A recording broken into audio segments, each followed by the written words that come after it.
Eh bien, on est maintenant sur le stand d'Atalia. Alors, on est dans un petit showroom un peu privé, un peu à l'abri des regards et puis à l'abri du bruit, avec Eric.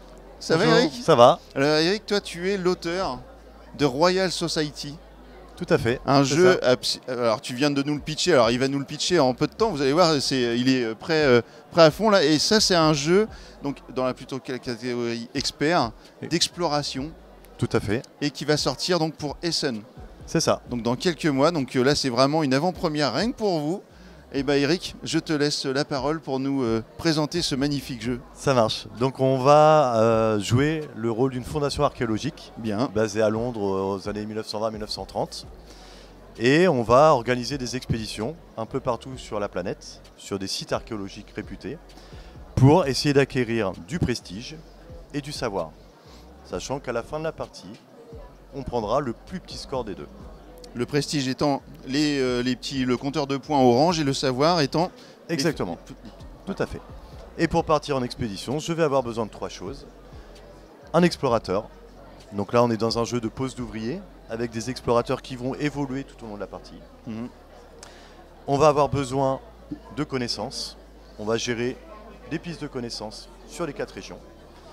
Et on va avoir besoin d'argent pour financer les expéditions, avec des mécènes ou grâce à des reliques. Donc du coup, chaque joueur aura un petit plateau comme ça avec 3 explorateurs pendant la partie. Tout à fait. Et puis en fait, on va avoir un petit cube. Alors je sais pas si c'est le matos à peu près définitif. Oui, tout à fait. Et du coup, on va avoir un petit cube qui va nous donner la valeur du niveau de notre explorateur. Tout à fait. Voilà. Et en fait, ça va nous donner accès à certains endroits qui auront des demandes particulières de niveau, d'exigence, ou des cartes qui seront là également, qui auront des niveaux d'exigence différents. Sachant que je pourrai toujours jouer de ma réputation. Ouais.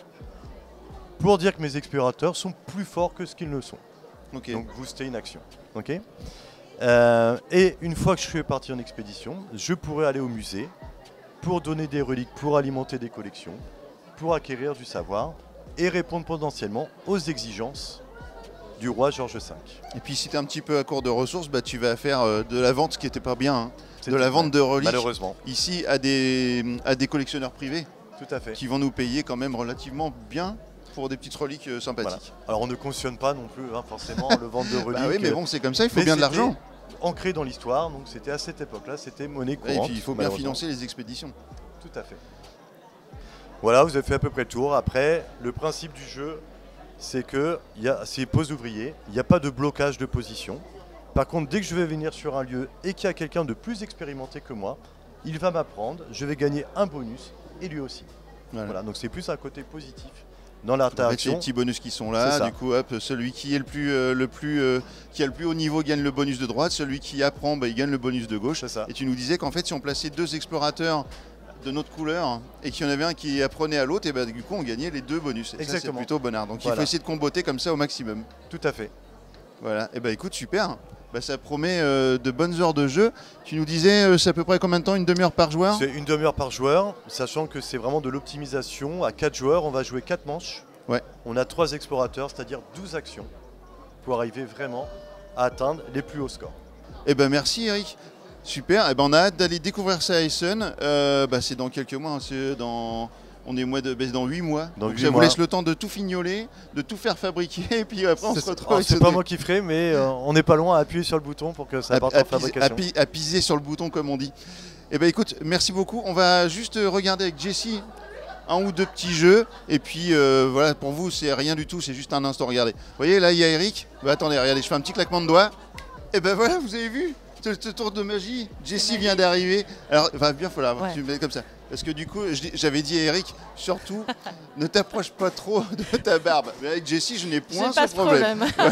Ça va Jessie? Ça va David, et toi? Bah ouais, du coup super. Alors, on a fait une vidéo avec Eric et du coup, j'en profite que tu es là. Je t'ai un peu capté comme ça, puisque tu passais, pour présenter 2-3 petits trucs de chez vous là, qui sortent, qui arrivent sur le marché ou qui sont déjà sur le marché. C'est ça. Notamment, il y a Comet. Alors Comet, c'est vrai qu'on va pas forcément détailler le jeu parce que vous allez aller voir la petite vidéo avec le lien qui est au-dessus de Jessie. Vous voyez là, juste au-dessus de la tête de Jessie, vous pouvez cliquer. Et du coup, vous allez pouvoir voir la vidéo de ce jeu qui est vraiment plutôt sympathique. Hein. Moi, j'ai vraiment aimé ça. On peut le pitcher quand même en 1 minute. c'est très simple. La comète imminente va arriver et impacter la planète, et il va falloir sauver des espèces préhistoriques de cette comète avant qu'elle n'impacte. Du coup, on va sauver ces espèces qui vont nous apporter des habilités. La satisfaction de ce jeu, c'est le combotage de cartes qui va être vraiment intéressant. Oui. On va devoir déplacer nos animaux sur un plateau pour les emmener vers la caverne, pour les sauver et bénéficier de leur pouvoir. Et on va les déplacer grâce à des symboles de terrain que l'on va retrouver sur le terrain. Exactement. Et d'ailleurs, ce qui est très malin, j'ai trouvé sur ce jeu, c'est le fait que les symboles soient à gauche et à droite, parce que si vous êtes gaucher ou droitier, vous ne mettez pas votre éventail dans le même sens. Exactement. Et bah du coup, ça, j'ai trouvé ça très malin, parce que c'est vrai qu'on n'y pense pas souvent. Tout à fait. Et alors, il y a un truc que j'ai trouvé juste un peu chelou, c'est le fait qu'on ait affaire à des œufs. Ouais. Et qu'en fait, toutes les cartes d'animaux sont des animaux adultes en fait. Alors on parle de naissance ou d'éclosion. D'éclosion. Ouais. Mais en fait, les animaux qu'on sauve, c'est déjà des gros animaux. C'est le seul truc que je me suis dit, mais pourquoi? On va dire un peu qu'ils ont le bizarre. temps de grandir pour aller Ils ont le jusqu'à la temps de grandir. caverne. C'est ça. En tout cas, c'est un très bon jeu. Et ça, c'est disponible à partir de Ça là sort aujourd'hui. N'hésitez pas à demander. Sur le festival. Voilà, exactement, en exclusivité sur le festival. Et il y a un autre jeu qu'on voulait vous parler, c'est Clans and Glory. Tout à fait. Un jeu stratégique de Gabriela Bubola et Léo Colini. Qui est déjà sorti, mais qui est aussi présent sur le Festival de Cannes. Si vous êtes par ici, vous pouvez venir le tester. Un jeu stratégique où il va falloir faire des recrues pour son clan écossais. Et du coup, on va installer des tuiles de terrain sur lesquelles il va falloir influer avec nos boucliers pour essayer de recruter les meilleurs adeptes pour notre clan. Ça se passe en 20 minutes, c'est très rapide, mais c'est extrêmement stratégique et taquin. C'est vraiment très présent. Avec des petites illustrations très rigolotes des personnages. Exactement. Voilà, donc ça c'est déjà disponible. Et puis alors du coup j'avais mis un petit jeu de côté parce que j'ai vu le truc, ça m'a fait rire. Et puis moi j'aime bien ce genre de petit jeu. Ça s'appelle 69. Au titre évocateur, n'est-ce pas? C'est très évocateur. Bon, est-ce que je te demande de le pitcher? Alors on peut en parler, il n'y a pas de souci. On a 4 niveaux. On a 4 niveaux. L'idée, c'est de faire monter la température crescendo. Oh. On va avoir des petits défis coquins, du plus petit niveau un peu tout doux, et on va monter crescendo au niveau le plus coquin. Alors c'est marqué, ce jeu de société présente une énorme difficulté, arriver à la fin sans passer par le lit ou le canapé ou le comptoir de la cuisine. Bah, bravo, ça Tout promet. un programme. Inclut un plateau de cartes, un dé et 2 points. Ils disent pas les accessoires qu'il faut par contre pour faire Après, on peut laisser libre cours à son imagination. Voilà, bah ça m'a fait rire, c'est très rigolo. Si vous voulez passer une petite soirée coquinoute, et ben vous prenez 69. Voilà, tout à fait. Merci Jessie. Merci, Alors, il y a plein d'autres David. trucs, mais il y a beaucoup de jeux d'ambiance qui correspondent pas forcément non plus à ce qu'on Exactement. fait sur la chaîne et tout. Alors à part ça, parce que ça c'est de l'ambiance plutôt un peu sympathique. Merci Jessie. Merci David. Et ben à bientôt, et puis on se retrouvera sûrement à Essen pour découvrir la version finale de ce qu'on vient de présenter là. Exactement. Voilà, avec la vraie boîte et tout. Et puis, alors, vous avez le podcast de Tu joues ou quoi, qui est disponible sur toutes les plateformes comme d'habitude. Et Eric, qui était là juste avant Jessie, eh bien, en fait, vous allez le retrouver en podcast, je sais pas quand, mais prochainement. Du coup, pour savoir un petit peu son parcours et comment il a peut-être travaillé sur tout le travail de Royal, recherche historique qu'il a fait sur Royal Society et Royal sa passion Society. pour l'histoire qu'il va pouvoir vous partager sur ce podcast. Voilà. Plus Et en là, en détail. plus, il y a plein d'autres podcasts qui ont été enregistrés, donc il y a plein de contenu qui va arriver. Donc c'est super. Voilà. Allez, à plus tard. Alors les amis, il y a un stand sur lequel maintenant je peux plus ne pas aller. D'habitude. C'est pas possible de ne pas venir te voir. C'est Synapse. Synapse, nos amis québécois. On a Scorpion masqué évidemment. Et Oui. puis Synapse, c'est Karl. Parce que le quartier québécois ici. Voilà. Moi j'adore les Québécois. Tu le sais bien maintenant. Oui, je sais bien. Ça fait 3 fois, je crois, que je viens de voir. 3 années consécutives. ouais. Voilà. Donc Karl, qui est gérant de Synapse Game. Oui, absolument. Et c'est un plaisir de te revoir ça encore une moi fois aussi, cette année. toujours un plaisir. Donc, c'est une belle tradition à perpétuer. Exactement. Et du coup, en fait, sur Synapse cette année, vous avez encore de belles actualités. On a des. Oui, Avec, on voit que les tables sont remplies, là. Les tables sont remplies. Alors, on va peut-être commencer par Pyramido, parce qu'en fait, vous avez une nouvelle version. Oui, la nouvelle De version Pyramido. De Pyramido. Donc, Attends, je vais la tenir. merci. Trésor oublié. Donc, c'est un deuxième opus, donc un jeu à part entière. En gros, on a gardé la mécanique de base du premier opus. Par Ouais. contre, toutes les stratégies, les décisions qu'on va prendre dans le jeu sont assez différentes. Notamment la gestion d'inventaire qu'on n'a pas dans le premier.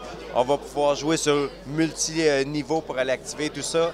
Il y a un mode solo. Ceux qui ne sont pas à Cannes, qui n'ont pas eu la chance de l'essayer, peuvent aller sur BGA. Présentement, il est disponible depuis cette semaine. C'est ce que Fred me disait, ouais, c'est Oui. cool. Et en fait, aussi dans la boîte, on a mis du beau matériel qui brille et tout ça. On voit, ça fait très effet bijou. On a le...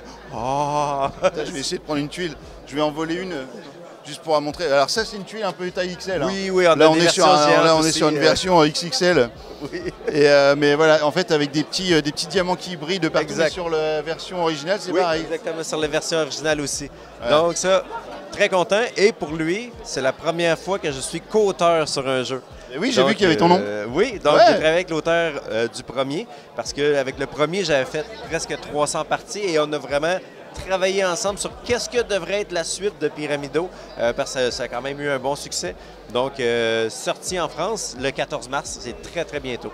Alors du coup, on va continuer avec une autre boîte. C'est un jeu de Jean-Christophe Bouvier. Oui, exactement. Voilà. Un Donc, auteur on très est- dynamique, très passionné. C'est ça. C'est un plaisir de travailler avec lui. Donc ceux qui connaissent Jean-Christophe par le biais de Rallyman GT, Exact. et ben en fait il y avait Rallyman Dirt qui vous avez repris et qui du coup est arrivé chez vous. Exact. Et là on a la nouvelle boîte. Exact. Donc, Rallyman Dirt, la boîte de base, est sortie officiellement l'année dernière. Et cette année, on arrive avec une méga extension, si je peux dire. À la base, il y avait eu un crowdfunding sur KS qui avait 6 extensions. Dans cette boîte-là, on le voit ici, il y a 4 extensions d'incluses. Donc, l'expérience pour le consommateur va être vraiment très bonne. Vous allez avoir toutes les voitures, tous les terrains, donc la neige, l'asphalte. Ah, la neige, ça y est, on l'a. Oui, en fait, Enfin. tous les types de pneus, la température, le déadrénaline, le pont. Donc, c'est vraiment une Les très, très voitures grosse R6. extension. Oui, exactement. Donc, avec ça, c'est l'idée derrière cette extension-là, c'est un monde ouvert sur Dirt. Tout ce que vous pouvez faire sur Rallyman Dirt, vous allez pouvoir le faire avec cette extension-là. Et en plus, là, Ah oui, la boîte est franchement, en termes de matos, pleine. là, en termes de matos, on est bien. On- Voilà, pour l'extension. On a décidé de ne pas transporter d'air. Oui, parce que c'est à la base, ces extensions-là, elles existaient Elles en existaient. individuel. Et vous Oh. avez tout réuni. On a énormément réuni 4 des 6 extensions, mais ces Ouais. 4-là étaient propres à Rallyman Dirt. Ouais. On a travaillé aussi avec Jean-Christophe pour finir quelques points de règle, réécrire un peu. La mécanique de base reste les mêmes, mais on a pris le temps quand même d'améliorer un petit peu là, pour l'expérience client par rapport au retour qu'on avait eu des joueurs, juste pour être sûr de la fluidité, de la compréhension et tout ça. Oui, parce que, juste pour rappel, Rallyman GT, on était sur une course Oui. en circuit fermé. Et là, Rallyman Dirt, en fait, on est sur du chrono, donc sur du rallye, un mode rallye, Exactement. dans la terre, dans la neige, etc. Et donc, c'est le meilleur chrono que vous allez pouvoir faire sur une piste, voilà, avec un En départ fait, et une arrivée, quoi. C'est sur plusieurs pistes. Donc, Ouais. exemple, parce qu'on va cumuler le temps Oui, sur plusieurs sur pistes. plusieurs donc, pistes, oui. Donc, même si un joueur est en arrière pendant la première piste, Oui, oui, il y a oui, bien toujours sûr. possibilité de Il y a plusieurs manches, rattrapage. mais voilà, on a un Exactement. système de championnat, mais en fait, par course, on est vraiment sur un circuit, Exactement. voilà, avec un départ et une Le arrivée. feeling est différent, mais on reconnaît vraiment le cœur de Rallyman. Carrément. Ce qui détermine Dirt, comme tu as dit, c'est vraiment un contre-la-montre et Ouais. donc qui arrive à la file d'arrivée en premier. Ça, c'est plus la version GT. Ouais, c'est ça. Et du coup, Oh. vous avez vu sur la chaîne. Juste Oui. une dernière chose, Rallyman Dirt Monte Carlo va arriver à la fin avril en Bien. distribution en France. Merci pour la précision. Donc, dans pas longtemps. Dans pas longtemps non plus. J'espère pouvoir vous en parler. Un petit appel. Je vous ai présenté il n'y a pas longtemps Yokohama. Et bien là, en fait, on a Yokohama Duel, voilà, qui arrive. Qui arrive dans encore un petit bout de temps. Hein. C'est- C'est, on parle de fin d'été, début septembre, autour Ouais. de ces eaux-là. Ça dépend des transports, mais présentement... que ça sort à la Gen Con. Ça sort à la Gen Con aux États-Unis. On est conscient vous êtes chanceux, il y a beaucoup de vacances en France. On va attendre que les boutiques ouvrent pour pouvoir sortir le jeu proprement. Bon, on est chanceux, c'est parce qu'on les a méritées, nos vacances. Oui, ben, nous aussi, on les Bah, mérite. viens chez nous. Oui, j'aimerais bien. Et moi, je viendrais bien chez vous. Ben oui. Mais ouais, ça me ferait bien Ben, plaisir. toi qui aimes la neige, on vient de battre un record de 125 Bah, heures. ouais, C'est Martin m'a incroyable. dit, il m'a dit, il y avait 1,50 m de neige quand ils sont partis, quand vous êtes partis. Et je viens à Montréal en octobre l'année prochaine. Ah, ça, c'est une belle saison. Ça. Voilà. Oui. On va venir en famille, voilà. Bon, je vous raconte ma vie, mais on vient en famille pour mes 50 ans. Ah oui? Oui. Ah ben, voilà, donc bon, alors Yokohama Duel. Yokohama Duel. Donc, ceux qui connaissent déjà Yokohama, c'est un gros jeu de placement d'ouvriers experts. Dans Yokohama Duel, on est plus dans une version initiée, 45 minutes, mais on reconnaît l'ADN de Yokohama. Donc, on va avoir différents endroits qu'on va aller justement pour avoir du poisson, des cargaisons, des livraisons et tout ça. La partie va se jouer en 4 manches et dans chacune des manches, chaque joueur va avoir 4 tours. Donc, c'est beaucoup plus vite. On a quand même le sentiment de « j'aimerais bien faire ça, est-ce que j'attends pour faire ça ici? » Et il y a toujours la salade de points à la fin que je fais des points pour ça, ça, ça, ça. Donc, c'est très, très complet pour une expérience 2 joueurs, 45 minutes, très, très bien canné.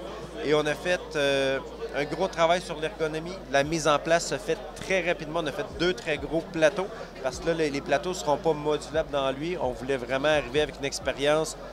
On met en place, on commence à jouer et boum, ça commence. Oui, 4 manches parce que en fait, Fred m'expliquait, alors si j'ai bien compris, c'est que chaque joueur a 4 cartes numérotées de 1 à 4. Exact. Et en fait, on n'a pas le droit de jouer la carte numéro 4 avant d'avoir joué les autres. C'est une des restrictions, mais il y a des cartes technologiques qui peuvent aider à ça. Il y a des cartes qui permettent de ça, des assistants, non, exactement. Des assistants étrangers, un peu comme dans la boîte.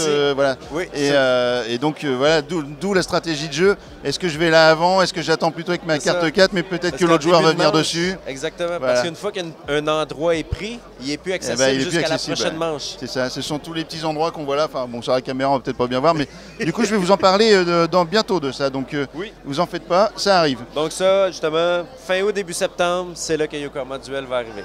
Ouais. Et puis, alors sur la chaîne, ça, vous l'avez déjà vu. Ah oui, donc Postcard. Je vous en ai déjà parlé au moment de la campagne Kickstarter. T'en as pensé quoi? Eh ben, très bien. Franchement, j'ai vraiment aimé ce jeu. Oui. Ouais, très très bien. Il est très beau, honnêtement. La boîte est magnifique. C'est ce que les gens nous disent beaucoup. Il y a des cartes postales grandeur réelle à l'intérieur. Il y en a 52, donc quand même pas mal avec un gros plateau de joueurs. En gros, les joueurs vont se déplacer, vont visiter les 13 régions de la France. Ils vont visiter des endroits, ils vont récupérer des cartes postales. Et le but est de livrer des cartes postales. Un joueur qui va envoyer, expédier 4 cartes postales va mettre fin à la partie. Il y a un décompte de points par la suite. C'est ça. Et dans chacune des régions, il y a des places à visiter. Il y a beaucoup de systèmes de combos dans le jeu. Donc, on joue toujours 3 cartes. Les tours de jeu sont rapides, mais on génère du point, on génère des mouvements supplémentaires. Donc, c'est extrêmement positif comme expérience. Les cartes, en fait, les actions, elles sont simples. Hein. C'est camper, se déplacer, on se déplace, ou récupérer une carte postale. Voilà, donc et après, on récupère des timbres, etc., qu'on met dessus. Parce qu'en fait, les cartes ont des actions et des couleurs, et les timbres, on va les récupérer grâce aux couleurs. Exact. Voilà. Exact. Et en fait, il y a un système de points aussi où dans chaque région, on a des symboles. Et si on arrive à mettre nos petits pions sur tous les symboles d'une région, on gagne également le nombre de points par rapport aux symboles qu'on aura mis, enfin le nombre de symboles de la région. Donc ça permet de faire plus de points et d'embêter un peu l'autre joueur aussi. Oui, exactement. En fait, je décris le jeu un peu, parce qu'il y a peut-être 6 façons de faire des points différents. La principale, c'est avec les cartes postales, mais après ça, c'est un système de jeu qu'on va aller gratouiller. 3 points ici, 2 points là et tout ça. Donc, ça finit toujours une course assez serrée et c'est impossible d'être stagné avec très peu de points. Là. Donc, ben voilà, et donc ça, vous l'avez pour? Ça va être une sortie probablement 2e semaine d'octobre. Ah bah alors, donc pour Essen. Je dis 2e semaine, 2e moitié d'octobre. Oui, donc pour Essen. Oui, pour Essen. Donc on a vraiment des sorties étalées sur l'année. Donc vous venez de voir 2025 de Synapse, en gros. Donc Pyramido, c'est sorti. Oui. Rallyman, c'est pour avril. Yokohama, c'est pour la Gen Con, donc pour l'été. Exactement. Et puis là, on est sur Essen, donc automne. Oui. Et puis c'est un jeu de 45 minutes environ. Oui, c'est court, mais c'est très plaisant. Oui. C'est très fluide et ça marche très bien. C'est pas compliqué, c'est vraiment plaisant. Oui. Eh ben super, merci Karl. Merci beaucoup David. Eh ben écoute, on va continuer la petite visite du festival, mais il y a de plus en plus de monde. Hein. Là, oui, on sent que ça se remplit. Ça là c'est fini les journées où c'est calme. Moins bien. Voilà, mais c'est bon signe. C'est ça qui est bien aussi. Merci Karl. Parfait, bon retour à toi et à Fred. Merci beaucoup et tu me diras quand tu passes au Québec. Ça marche. L'année prochaine. Oui, parfait. Et ciao. Ciao. Ça y est, j'ai enfin réussi à capter Jocelyn. Je te cours après depuis 2 jours. Ouais. Bon, 2 jours, j'exagère. Et je cours vite, hein. J'exagère depuis 2 jours, mais ça y est, Jocelyn, il est enfin là. Et puis, donc, on est sur le stand de Paladis Games. Voilà, Paladis qui est bien connu, évidemment, pour un jeu qui a cartonné, qui s'appelle Biotop. Biotop. J'entendais d'ailleurs, juste avant qu'on commence à tourner, que là, il te restait, je sais pas combien il te reste, 20 boîtes peut-être. Même pas. Même pas, et c'est les dernières. Là, la première production est en Alors, rupture. parle bien dans le... Pardon, excuse-moi, ouais. La première production est en rupture, là, chez notre distributeur. Donc, si vous voulez le procurer, il faut aller dans les boutiques qui l'ont encore. Et après, il faudra attendre la nouvelle version du jeu, ouais. Alors comment tu vas, Jocelyn? Parce que déjà on peut commencer par ça. Écoute, alors ça commence à être un petit peu tendu, ça tire un petit peu là, en ce début de samedi quand même. On s'est vu hier parce que du coup normalement on devait tourner hier, enfin bref, mais Jocelyn il avait les yeux défoncés de fatigue, le pauvre, et du coup bon bah voilà, là je te retrouve, t'es un peu plus frais, on est le matin. J'ai eu mon café depuis moins longtemps ce matin que hier quand on s'est vu en fait, c'est pour ça. Alors évidemment chez Paladis il y a Biotop qui a reçu des prix en 2024 et en 2023. C'est ça, ouais. Voilà, donc ça c'est le jeu qui a cartonné. Ouais. Et là on va vous présenter les petites nouveautés qui sont déjà sorties ou qui vont arriver. Ouais. Et on peut commencer par ça si tu veux. Alors je vais... Hop, il y a Blot. Alors Blot est sorti l'année dernière, Kintsugi et Blot sont sortis tous les deux l'année dernière, premier semestre l'année dernière. Ouais. Et la Blot, sur le salon, on a sa petite extension des divinités gauloises, parce qu'on est un peu chauvin, et on voulait quand même mettre un peu à l'honneur la culture locale. Donc dedans, on aura des divinités qui permettent de redonner un petit peu de comment on va dire quoi. J'aime pas rejouabilité comme terme, mais plutôt un peu de neuf, un peu de nouvelles options de jeu, on va dire, avec Blot, quoi. Alors Blot, pour ceux qui ne savent pas ce que c'est, parce que quand même, du coup on ne l'explique pas, mais c'est un jeu de pli. Ouais. Mais c'était un jeu de pli un peu particulier, puisque, alors je vais essayer de vous le pitcher vite fait de ce que je me rappelle, parce que j'ai joué une partie. En fait, on a plusieurs endroits de jeu, et en gros, on va avoir plusieurs plis en même temps. C'est ça, on va compléter 4 plis en même temps, et c'est ce qui rend le jeu vraiment attractif. Ouais, attractif, perturbant pour ceux qui ont l'habitude des jeux de plis, et il fait bien se creuser les méninges. Donc on est sur un jeu de plis un peu level up, quoi. Un coup vous allez jouer à une carte à un endroit différent suivant ce que vous avez en main, et pour essayer de remporter, ou pas d'ailleurs parfois les plis, parce qu'en fait vous avez des pouvoirs par rapport à des dieux, des divinités à qui on fait des offrandes. Ça, c'est vraiment le pitch du jeu, on fait des offrandes aux dieux, et les dieux vont modifier la manière dont on marque des points à la fin de chaque manche. Et c'est assez retors. En plus, on peut faire des crasses aux autres. Hein. On est dans un jeu de pli, tout ce qu'il y a de plus traditionnel dans l'ambiance, quoi. Voilà, et en fait, moi qui suis pas très jeu de pli, je suis pas fan des jeux de pli, et Joël, qui est ton animatrice préférée, et bah du coup m'a un peu obligé, parce qu'elle savait que j'allais kiffer finalement. Elle m'a dit viens, on va essayer ça et tout. Et puis effectivement j'y ai joué et c'est vraiment très très bien. Donc là il y a l'extension, un petit booster. Juste, je me permets, parce qu'en fait le truc qui fait qu'en général les gens qui n'aiment pas le jeu de pli aiment Blot, c'est que les plis sont visibles. Il n'y a pas besoin de se souvenir de ce qui a été joué. Tout est devant, donc il y a vachement plus de stratégie en fait liée au jeu de pli, ouais. Donc même si vous aimez pas les jeux de pli, vous pourrez aimer celui-là, je vous le garantis. Du coup, Kintsu, alors ça je connais pas du tout, donc ça je te laisse en parler. Donc Kintsugi, là on est sur un petit jeu de collection. Alors je vais pas dire petit jeu parce que mon associé va encore m'engueuler que je mets des sur petits une petite boîte. On est sur un joli jeu qui met à l'honneur la thématique du Kintsugi, donc qui est cet art japonais ancestral de réparation et de sublimation des éléments de céramique cassés avec de la résine dorée. Voilà, donc là c'est un jeu de collection, on va collectionner des objets de céramique, on va essayer de s'arranger pour qu'ils cassent et pour pouvoir les réparer derrière, parce qu'une fois qu'ils sont réparés en suivant l'art ancestral du Kintsugi, ils rapportent plus de points que quand ils sont tout neufs. Et donc il a reçu l'année dernière le trophée du flip. Ouais, ça a vu, hein, c'est vachement lourd. C'est de la belle ferronnerie. Le trophée Flip Editeur 2024 catégorie écoludique. C'est ça. Puisque tu n'es pas sans le savoir, nous sommes engagés comme d'autres éditeurs avant nous dans un processus d'édition éco-responsable et l'année dernière. C'était déjà le cas évidemment sur Biotop. Pour Biotop, sur Blot. C'est ce qui a permis aussi de faire connaître aussi la société Paladis, parce que vous étiez vraiment engagé là-dedans. Donc ouais. ça c'est très bien. Et du coup le public, le public nous a récompensé l'année dernière. Le festival nous a sélectionnés et le public nous a récompensé, donc on est vraiment très contents évidemment. Très bien, alors on va passer sur un jeu qui est une localisation. Ouais. 2 jeux même d'ailleurs qui sont. Ouais, mais on va déjà en voir un. Après, l'autre, il y aura peut-être une petite surprise. Ça s'appelle Ritual. Ouais. Alors ça, je vais te laisser en parler parce que moi, j'avoue que ma première partie, j'avais rien compris. Mais le jeu a un succès incroyable. Ouais, le jeu, c'est comment le présenter sans Hop, le micro. en lui faisant honneur. Ouais, en lui faisant honneur, c'est vraiment c'est une expérience. C'est un jeu coopératif sans communication, donc on ne peut pas parler, on ne peut pas faire de gestes et en temps limité. Ah bah, pourtant, ça. Là...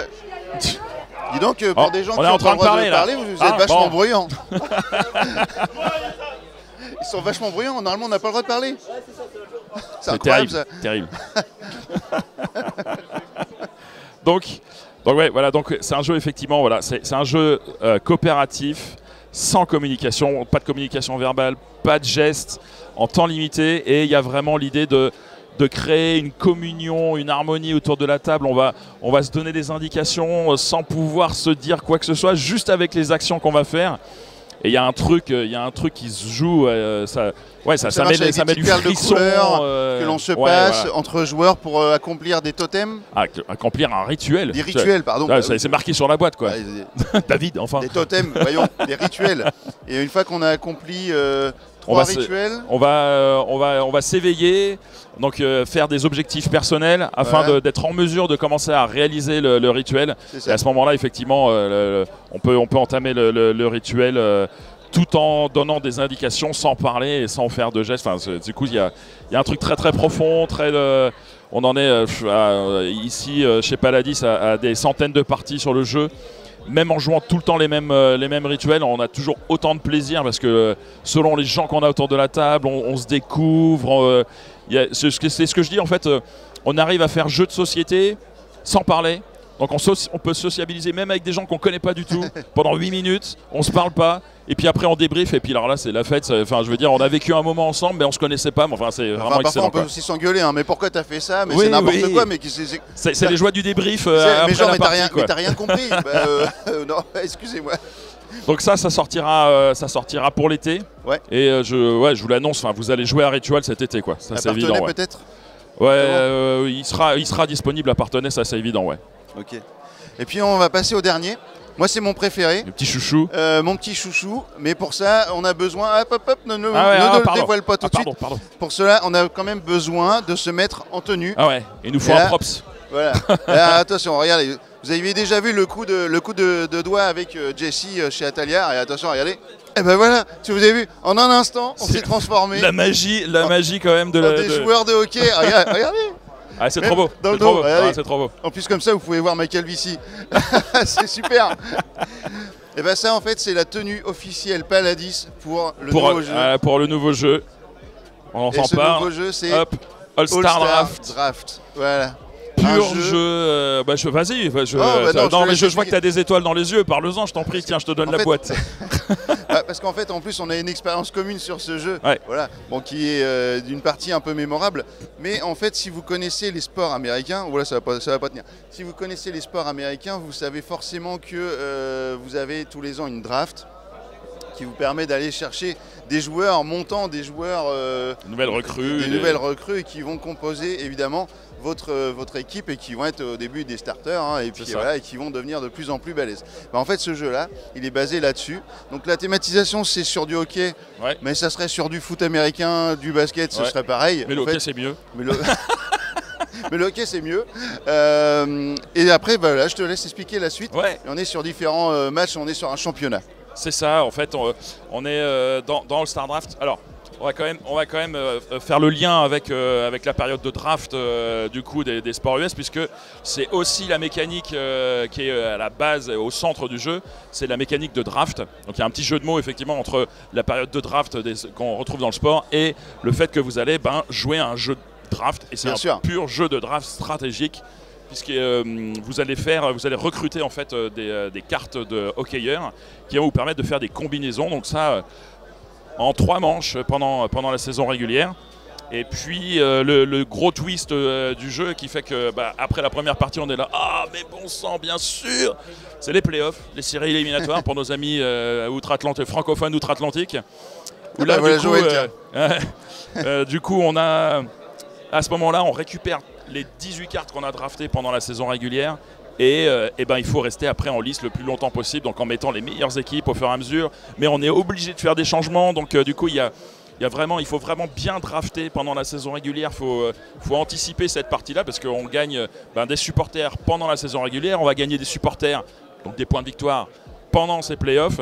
Et on ne peut pas être juste bon pendant la saison et bon pendant les playoffs. Il faut être régulier sur les deux afin de tirer son épingle du jeu et avoir le plus de supporters à la fin de la partie.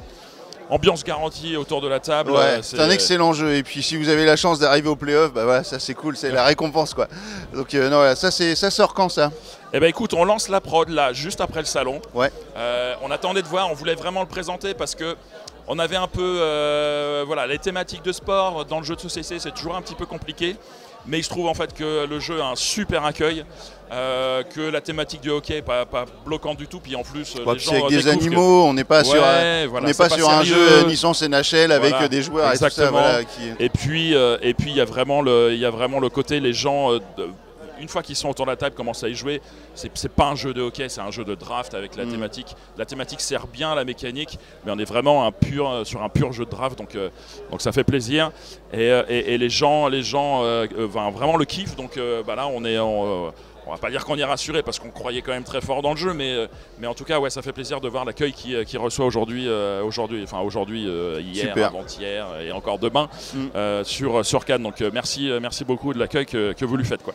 Et puis en plus, je crois que je vais bientôt vous en parler sur la chaîne aussi.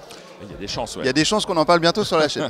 Bah écoute, merci Jocelyn. Merci à toi David. C'était un pur plaisir de te voir en forme. Ouais, en forme de quoi, je sais pas. Finalement, on a bien fait de la reporter cette vidéo. Oui, parce que hier, je pense que alors là, tu faisais peur l'énergie aurait été à toute ta communauté. Alors, on vous présente All Star Draft.